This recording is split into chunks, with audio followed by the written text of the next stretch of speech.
Good morning, good afternoon, and good evening. Philippines, we are the news of the Filipino reporting news to you anywhere in the world.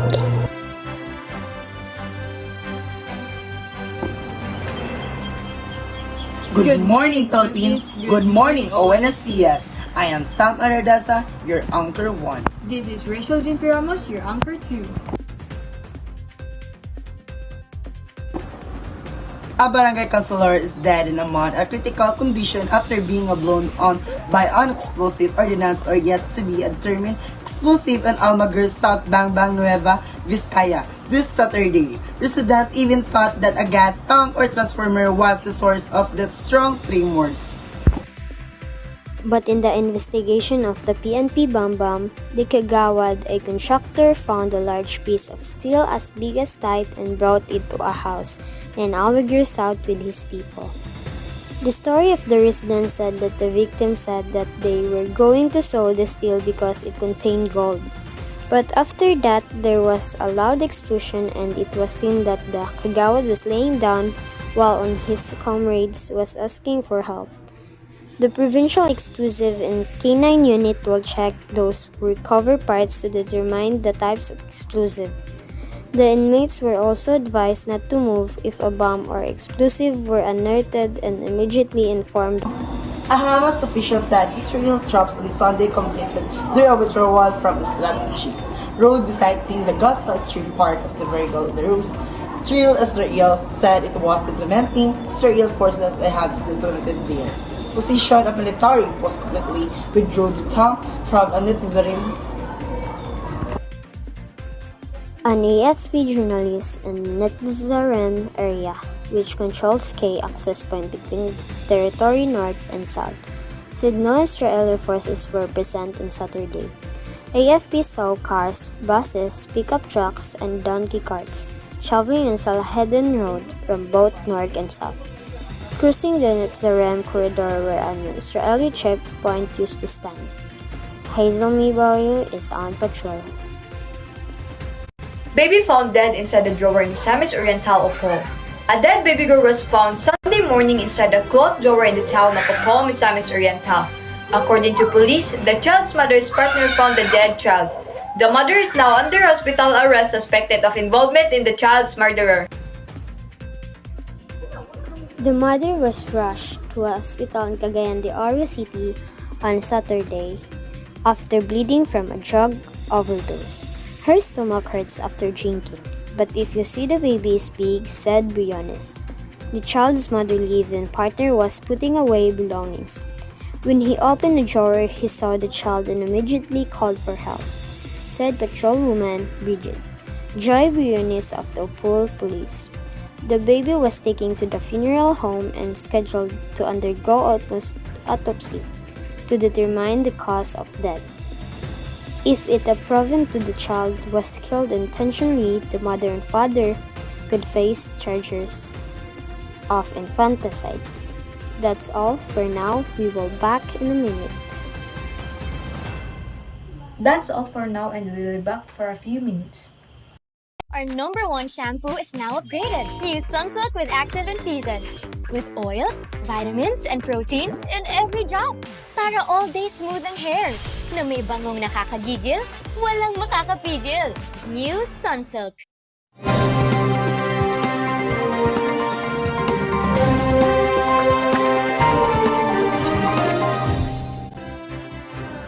Welcome back. Today we have a good news for the riders, drivers because we're having a rollback in the price and product next week. Fuel prices are dropping ahead of Valentine's Day. Oil companies announced the following decreases in the pump prices effective on Tuesday, February 11. Shell Pilipinas Sea Oil, effective in 6 a.m. Gasoline, 0.10 pesos per liter decrease. Kerosene, 0.30 pesos per liter decrease. Diesel, 0.10 pesos per liter decrease.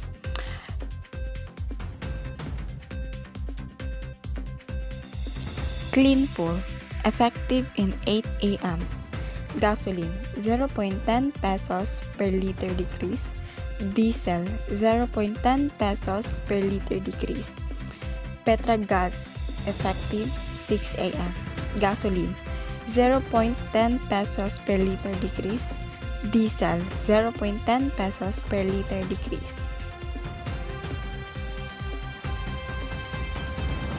On Friday, the Department of Energy said the increased oil demand from China and India, as well as some countries' absorption of U.S. President Donald Trump's sweeping tariffs, had affected the pump prices adjustment. Jesse, Taiwan is quite interested. Taiwan is quite interested in natural gas from Alaska and will continue to assist the feasibility operations, the economy ministry said on Monday. February that as government looks that narrow the threats to replace with a united state and head of tariffs. U.S. President Donald Trump said on Friday he plans to announce reciprocal tariffs on many economies by this week, a major escalation of his offensive to reshape global trade relationships in ways he considers to be in America's favor. Taiwan runs a large trade surplus with the United States, which surged 83% last year, with the island's exports to the U.S. hitting a record $111.4 billion, driven by demand for high-tech products such as semiconductors. Taiwan's economy ministry said in a statement that the state-run energy company or CPC is indeed quite interested in Alaska's natural gas and will continue to access feasibility and also willing to make additional purchases. It did not elaborate, and CPC did not immediately respond to our request for comment. Taiwan's official Central News Agency said late on Sunday that CPC is in talks with an unnamed Alaskan company, in the hope of reducing the trade surplus with the U.S. Most of Taiwan's natural gas comes from Australia and Qatar, with U.S. imports making up around 10% of supplies. In 2021, CPC began receiving liquefied natural gas cargoes from Cheniere Energy under a 25-year deal signed with the U.S. company in 2018. Shortly before then, Taiwan President Tsai Ing-wen visited the United States. Taiwan's economy minister Koo Ji-wee said on Saturday that Taiwan could follow Japan's example and import more U.S. energy. Japan will soon begin importing a record amount of U.S. liquefied natural gas, Trump said on Friday after talks with Japanese Prime Minister Shigeru Ishiba. DTI is set to release new SRP for 62 basic goods. The Department of Trade and Industry is set to publish the new suggested retail price of 62 basic goods after each price increase was finally approved by the government. The prices of canned sardines, canned meat, milk, bread, and some other basic goods will increase between 2% to 9%. The cost of Pinoy Tasty will go up by 3.50 pesos, which means the price will go up to 44 pesos from the current 40.50 pesos. The price of Pinoy Pandesal, on the other hand, will climb to 27.25 pesos from the current 25 pesos. For Trade, Undersecretary Agaton Overo noted that only 62 items were allowed price hikes, when there are 217 basic and prime commodities being monitored by DTI. Overo said the new SRP will be published within the week, after some manufacturers asked what happened to an earlier announcement that the price hikes would take effect on February 1.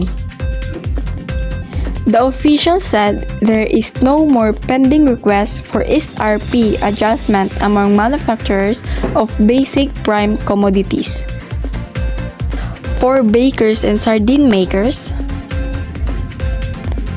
the Philippine Bakers Association said bread makers have been waiting for the 5 pesos increase in Pinoy Tasty and Pinoy Pandesal for almost 2 years. Prices of raw materials have risen, according to the group, so many members have reduced its production of the popular Tasty and Pandesal to save on cost. Sardine makers, meanwhile, claim that even if prices of some sardine brands have been allowed to increase, it is still not enough to cover rising costs of raw materials and tin cans.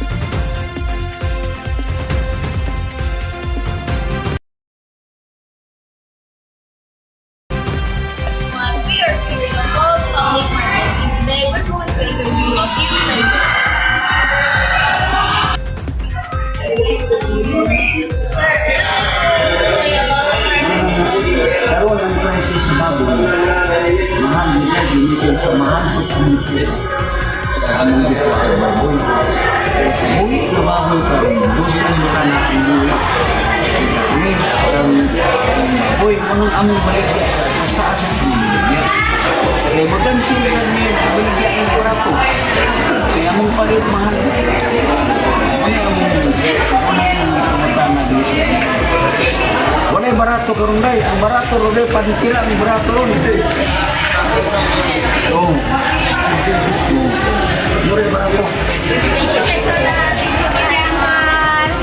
Energize with Milo every day and do champ moves like champs. Energize! Start your day the champ your way. Beat energy, energy gap. Beat energy gap. Drink Milo every day. Milo every day. With your 3 balanced meals, beat energy gap. Drink Milo every day. Milo every day. Drink Milo every day and help beat energy gap like a champ. Welcome back to Day Witness in Pogo Trafficking Case concludes testimony. The camp of Ms. Misban Bontarlac, Mayor Alice Go on Monday said, one of the witnesses of the prosecution camp in the qualified human trafficking case has wrapped their testimonies before the Pasig Regional Trial Court. However, this was the only one of the over 10 witnesses identified the prosecution against Go in the trafficking.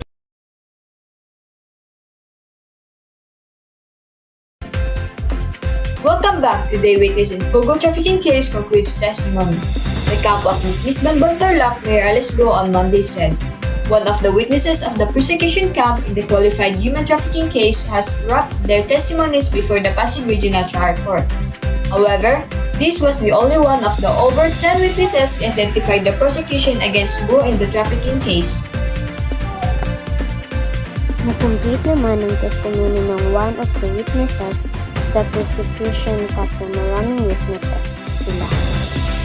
More than 10 then another witness will be represented tomorrow. According to Lori Lee Santos, one of Goose lawyers, Santos said that the presentation of witnesses marked a significant progress in the case. Yung nangyari ngayon, ito na yung trial of the main case. Kumbaga, ito na yung important part kasi ito na yung representation of evidence. Santos said her client Go attended the hearing via video conference. The case against Go stemmed from a complaint filed by the Philippine National Police Criminal Investigation and Detection Group, PNP, CIDG, and Presidential Anti-Organized Crime Commission's PAOCC. She was accused of involvement with a leasing company that dealt with the Philippine offshore gaming operator POGO, Hubzone, Yuan Technology, and etc., and Bamban, which was raided in March. Qualified human trafficking is non-viable offense. Harris gracious in debate as Congress certified Trump election is not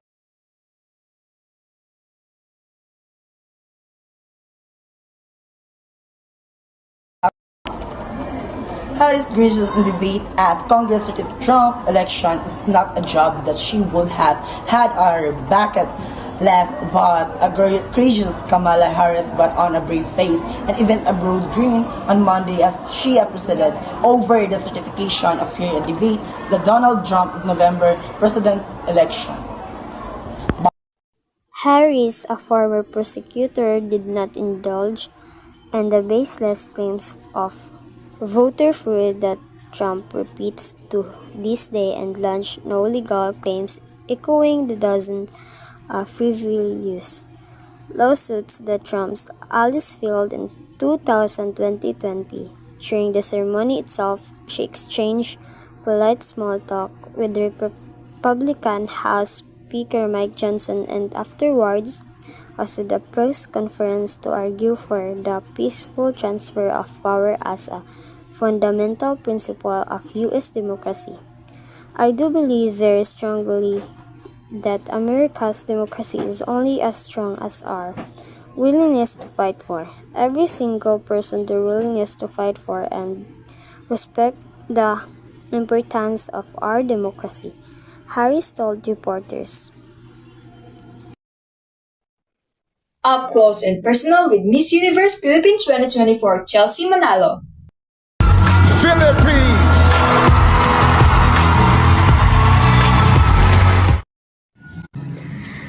Miss Universe Philippines 2024 Chelsea Manalo is the winner, but it's not just about the crown and the title. At 24, she has trumped over many life challenges. She won and still winning in life, but the heart of winner like Chelsea is not without battle scars. Winning this Filipino-African-American beauty queen said, "It's also about failing. I did face a lot of challenge," she shared, adding that how one gets back on his or her feet after fall ultimately defines a success story. But success, no matter how one manifests, it doesn't easily go to a person. It's often the person who gets and persists it.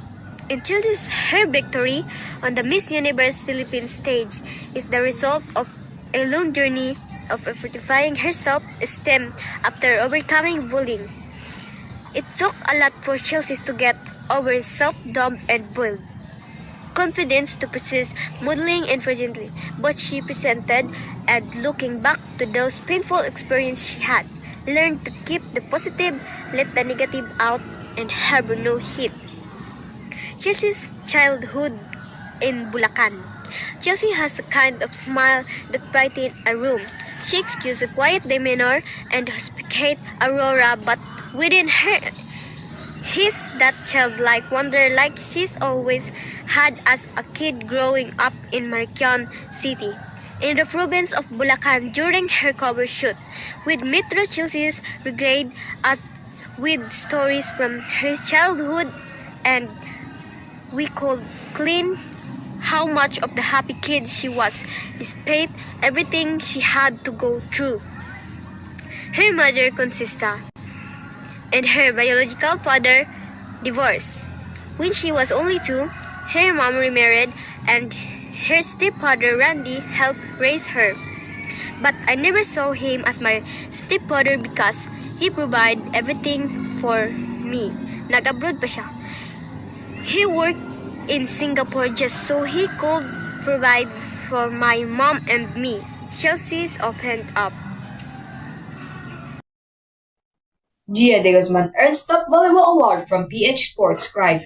For the first time in her career, celebrated playmaker Gia Morado de Guzman has been named Miss Volleyball by the Philippine Sports Association. De Guzman, the captain of the Philippine Women's National Volleyball Team, will formally receive the awarding during the San Miguel Corporation Philippine Sports Writer Association Award Night, set from January 27 at the Manila Hotel. Eagles crushed Chiefs to win Super Bowl in the Trump during the party.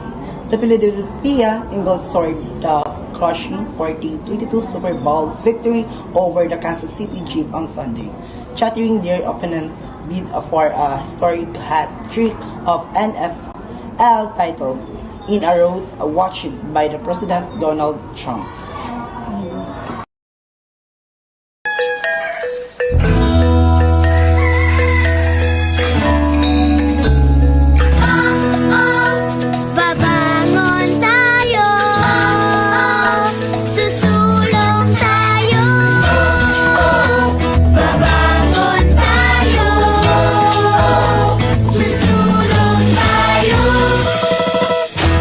banat ng buto. Todo-todong pagkakayon. Dahil pag may tinanim, tsak na may aanihin. Tanim na kape ay hihingo, sa tulong nyo di susuko. At ang pagbangon natin ang gigising sa mundo. Babangon tayo, susulong tayo. Dahil ang pagbangon natin ito ang gigising sa pangarap mo. Babangon tayo, susulong tayo. Babangon tayo, susulong tayo. Babangon tayo, susulong tayo. Babang! FPJ Batang Quiapo, our director, takes us behind the visual of facing first war, another underline for visual spectacle, jazz, shock, and the recent episode of FPJ Batang Quiapo. As a major player in the story clash in the visceral age of fear justified battle. It's not just about the confrontation and gunfights that make this sequence jaw-dropping, but the entire cinematic experience as the production transforms as the construction site into the full-blown war zone with shattered walls, debris-strewn floor, and the gritty, unfiltered tension of a battleground. This epic production is all thanks to the creative vision of art director Junior Darama, whose team was deeply hands-on, bringing this sequence to life. Every detail from the set to props was meticulously painted.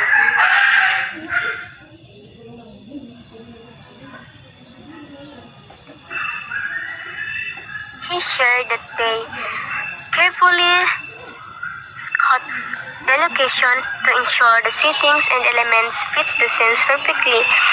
Ang laki ng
as the student and bit players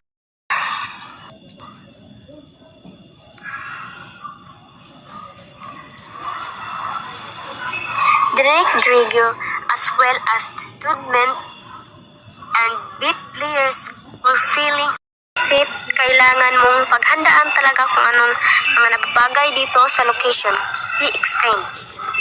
The production didn't hold back with the props used, such as top-tier weaponry featuring high silver frames that added so much weight to the gunfights.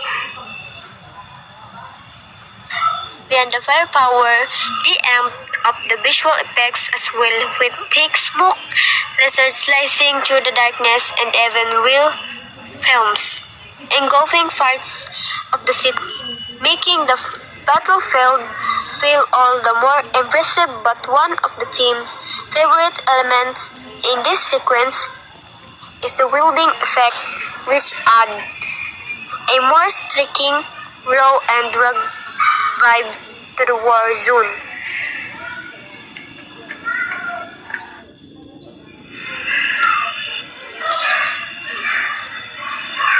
For Griego Buhisan, the fight director constant rehearsals, the free blocking are crucial to show up a smooth and seamless execution during filming.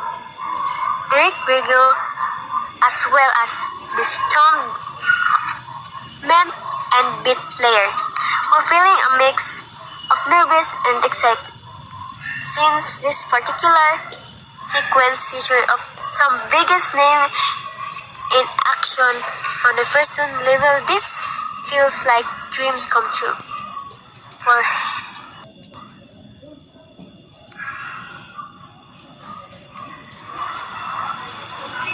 Derek Griego, as well as the student and beat players, were feeling a mix of nervous and excitement since the particular sequence features some of the biggest name action on a first level. This feels like dreams come true for him.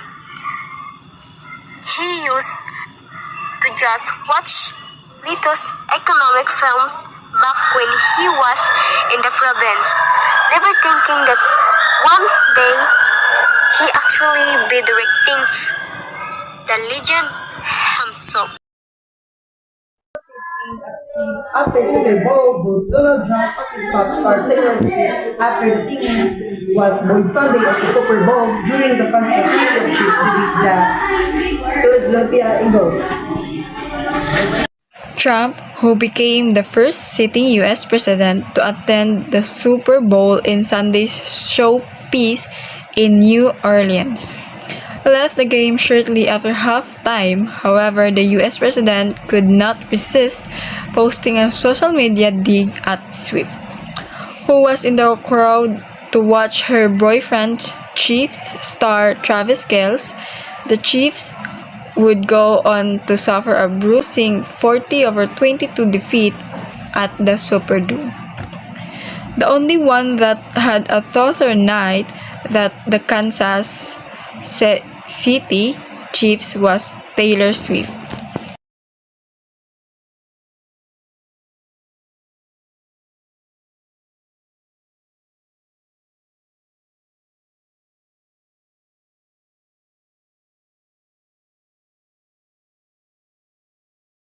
Trump, who became the first sitting U.S. president to attend the Super Bowl in Sunday's showpiece in New Orleans, left the game shortly after halftime. However, the U.S. president could not resist posting a social media dig at Swift, who was in the crowd to watch her boyfriend, Chiefs star Travis Kelce.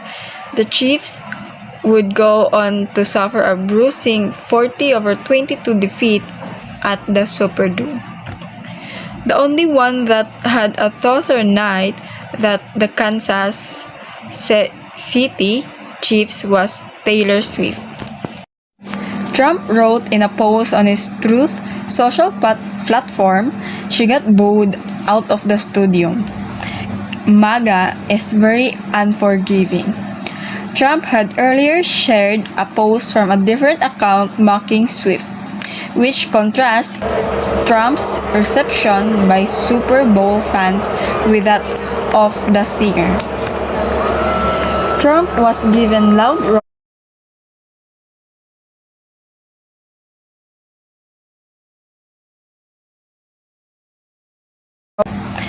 MAGA is very unforgiving.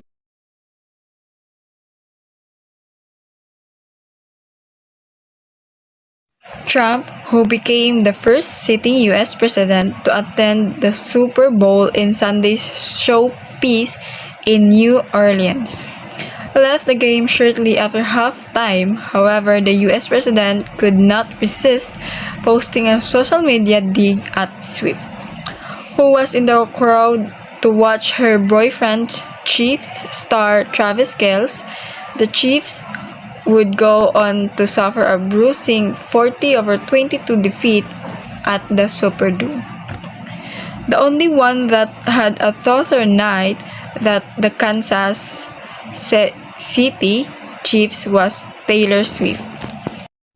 Trump wrote in a post on his Truth social platform, she got booed out of the stadium. MAGA is very unforgiving.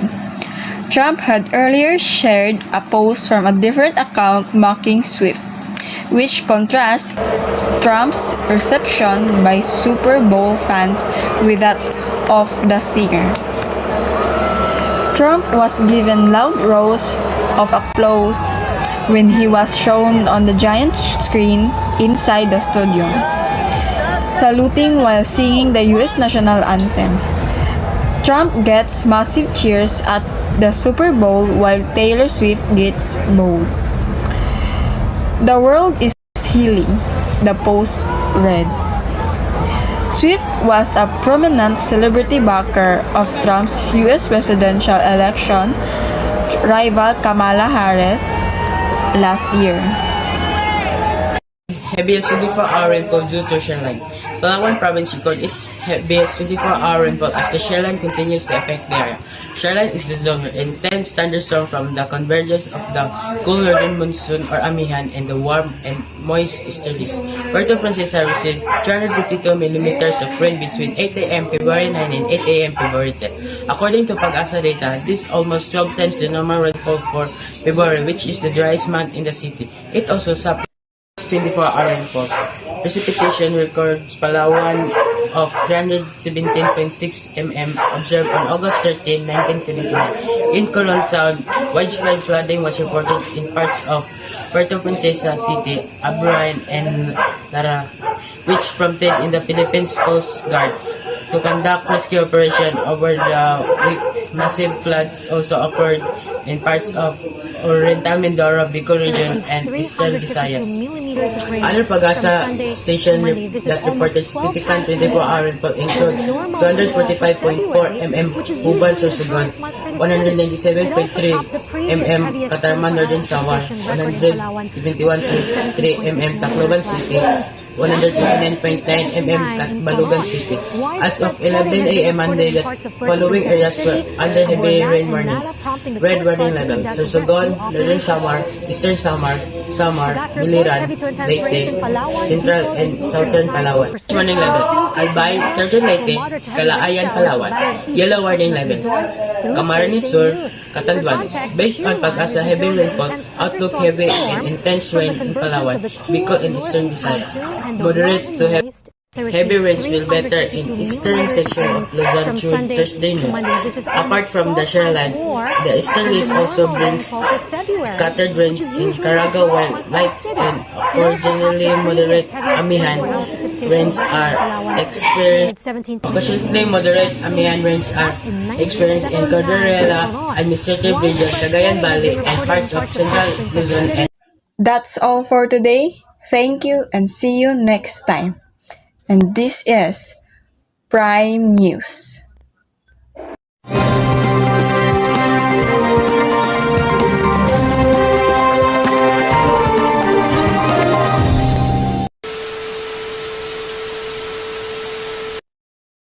Road bisecting the Gaza Strip part of Virgo. Oh my gosh, last.